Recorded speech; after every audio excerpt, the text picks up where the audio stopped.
Let's begin with a discussion of z-scores. Z-scores are really helpful because they give us a way of comparing two or more things that may or may not be measured on the same scale. So more specifically, z-scores are giving us information about how far away a particular value y is from its expected value, which we call y bar, that's the average. And then we divide by a standard deviation s so that we can sort of account for variability as well. So a z-score in a nutshell gives us a way of measuring how unusual an observation is on basis of how far away it is from its expected value in units of standard deviations. So what we have here is basically exactly that articulated in a formula, and we should probably go ahead and try some example calculations before heading any further. So in this next example, what we have are some example scores you might have gotten in, say, 3 classes: chemistry, biology, and economics. So what you can see is you got 3 very different scores here, and if the question is how well did you do in each of these 3 classes relative to the other students, then really we should be using z-scores because we do have different class averages and different standard deviations within each class. So let's go ahead and compute these 3 z-scores.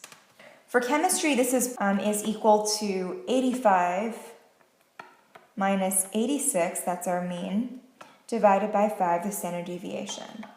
And what we get from that is a negative 0.2. And then I'll proceed to do this for the other 2 classes as well. So given these z-scores, a negative 0.2 in chemistry, a 1.4 in biology, and a 1.25 in economics, we would say that the score in biology is the most unusual in a positive way. So your score of 77 was actually 1.4 standard deviations above the class average of 70. And so we would hypothesize that you did the best relative to the rest of the class in biology. So can we do a little bit better than just talking about z-scores to reflect the unusualness of a specific observation? Can we somehow correlate z-score with a percentile or a probability to quantify the extremeness of a particular observation? Well, the answer to that is that it depends, and it depends on the underlying distribution of the values. So for a specific distribution, the normal distribution, we can certainly make the connection between z-scores and probabilities, but before we get into that, I'd like you guys to study 3 very different variables as depicted in these histograms. So take a moment and look at the figure legends just to make sure you understand what is being plotted in each, and then we'll talk about the similarities and differences. Okay, so looking at histograms, we typically will note 3 things. That's the shape, center, and spread. These are sort of the main features of a quantitative distribution. And so maybe we'll look at shape first. So for the most part, we're seeing one big peak in the middle and almost symmetric tails coming from both sides. You might argue that is not so much the case for B, because what we see here is this strange other mode that's happening right around 577 feet in water level. And this is also killing off the symmetry, and it's certainly making this plot a little bit bimodal. However, if you're looking at A and C, it would probably be described as unimodal and roughly symmetric. Now, differences, certainly the centers in each of these are very different, and similarly the spread is different as well, the spread being the variability that we see in each of these curves. But for the most part, we're seeing about the same kind of shape. So now let's look at the normal distribution. So the normal distribution is a theoretical distribution, which means that we probably won't find data in the real world that is exactly a normal distribution, but oftentimes we can use the normal distribution to approximate variables that are quantitative in nature in the real world. And if we're trying to talk about a normal distribution, we have to specify 2 different parameters, and these parameters are the mean, which we denote by mu, and the standard deviation, which we denote by sigma. So given these two pieces of information, we know the exact form of a normal distribution. And so really quickly, we can look at 3 examples of data that is simulated from a true normal distribution, or 3 different normal distributions in the histograms below. So first thing to note is that, of course, these histograms conform more to a bell curve than any of the data sets that we saw on the previous page. And that makes sense because the data that's being shown here are actually sampled from this theoretical distribution. So these variables are exactly normal in each of these plots.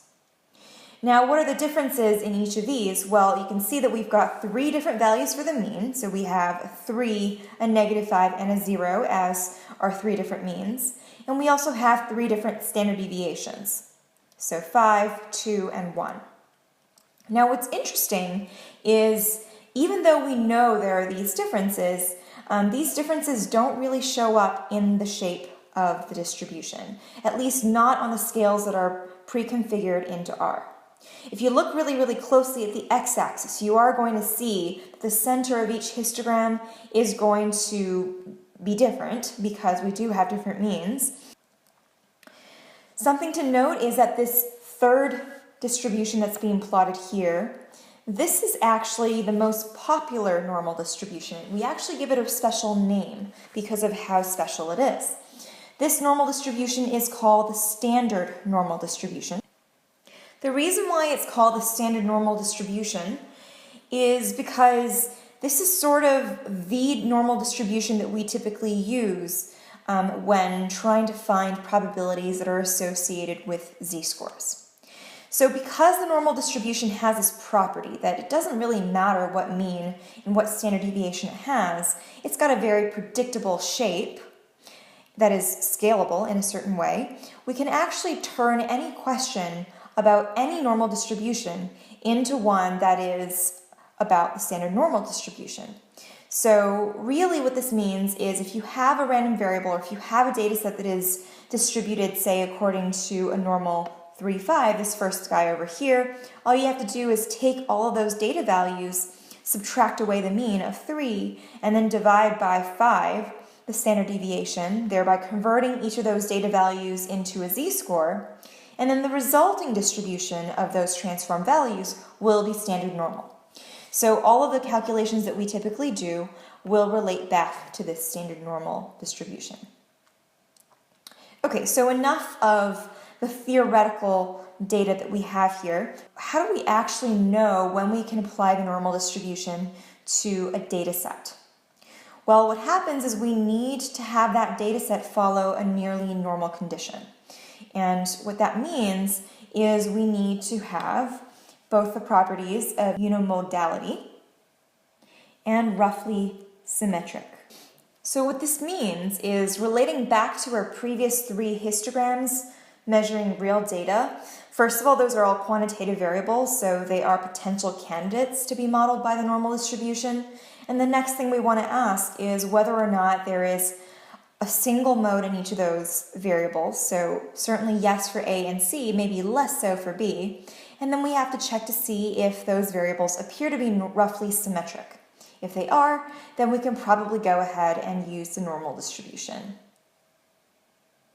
Let's take a moment to practice and ask about some actual data sets or variables and think about whether or not the normal distribution might apply to them.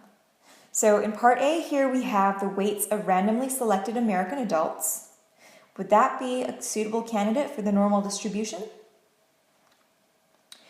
Well, maybe if you were to say, look into a specific sex, right? So if we're looking at just females or just males, maybe we would believe that there is some mean weight and then there are sort of symmetric tails coming away from that mean. If we have both males and females lumped into that same variable, it might be a little bit more challenging if we believe that there's maybe 2 modes, maybe males weigh heavier on average than females, in which case the normal distribution would not be appropriate to model both simultaneously. Part B, income of randomly selected American families. That will not follow the nearly normal condition just because incomes tend to be heavily right skewed. Okay, so typically we think of there being a small percentage of the population that earns a lot of money, and yet there's enough of such people to really drag out the right tail of our income distribution. And this is frequently why median income is quoted as opposed to mean income. Finally, shoe sizes of Olympic athletes. Does that satisfy the nearly normal condition? This is a tough one just because we probably don't know a whole lot of Olympic athletes on an intimate level. Maybe we don't know a whole lot about shoe sizes, right, of athletes in general. So this is one of those questions where if you get it on the exam, you should simply explain your entire rationale before you write your answer. Because I'm not trying to test your knowledge of Olympic athletes, I'm trying to check your understanding of statistics. So let me give you an example answer. So if I believe that there are different shoe sizes that would give athletes an advantage in different sports, maybe we have gymnasts that would benefit from having smaller feet because gymnasts tend to be a little bit shorter compared to people like basketball players who probably will have larger shoe sizes. Maybe I would believe this to be also a bimodal distribution, in which case the nearly normal condition would not apply. So to translate these normal distribution values into actual probabilities, we're going to start off with a rule of thumb. So this rule of thumb is called the 68, 95, 99.7 rule, and this is basically a graphical illustration of the rule. What we see is a normal distribution, and if you look along the x-axis, you're going to see several points marked along this normal distribution. The mean, which undoubtedly is at the center of the peak, and then you have the mean minus 1 standard deviation, mean plus 1 standard deviation, mean minus 2 standard deviations, mean plus 2 standard deviations, and so on. So what this rule tells us is that under a normal distribution, we have 68% probability between plus or minus 1 standard deviation of the mean. And then, furthermore, we have 95% probability between plus or minus 2 standard deviations of the mean. And then, of course, you've guessed it, between plus or minus 3 standard deviations of the mean, we have 99.7% of the data. So, how does this help us? Well, it helps us get a sense of what probabilities would correspond to certain sections or certain intervals under a normal distribution curve. And so, for example, in addition to just knowing these three values as probabilities relating to the curve, you might also answer questions like the following. What's the probability of being between minus 1 standard deviation and the mean? Well, this is pretty straightforward. If we know that there's 68% in this entire portion, and we know that there is symmetry in the normal distribution, then we know that the blue shaded region must contain exactly half of the red probability here, the red region here. So that's just going to be half of 68% or 34%.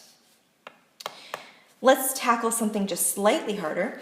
Suppose you're asked to calculate what portion of the distribution is between plus 1 standard deviation and plus 2 standard deviation. So this shaded region. Well, how do we figure this one out? Well, pretty straightforward. We probably want to start off with this entire region first, and we know that's going to be 95%. And then we're going to maybe subtract away this portion. That's the plus or minus 1 standard deviation. So we're going to do minus 68%. Then finally, we know that what we have remaining is really this region and that region, and we really want to just take half of that. So we're going to divide the whole thing by 2. And that gets us 13.5%, lying in the shaded blue region. So one thing that I've sort of just slipped in here is that anytime we're trying to calculate probabilities under a normal distribution, or any continuous distribution for that matter, what we're essentially doing is looking at a density curve like this bell curve that we see here, and we are basically trying to draw intervals along the x-axis, for example, +1 standard deviation, +2 standard deviation, and then the probability corresponds to the area under the curve.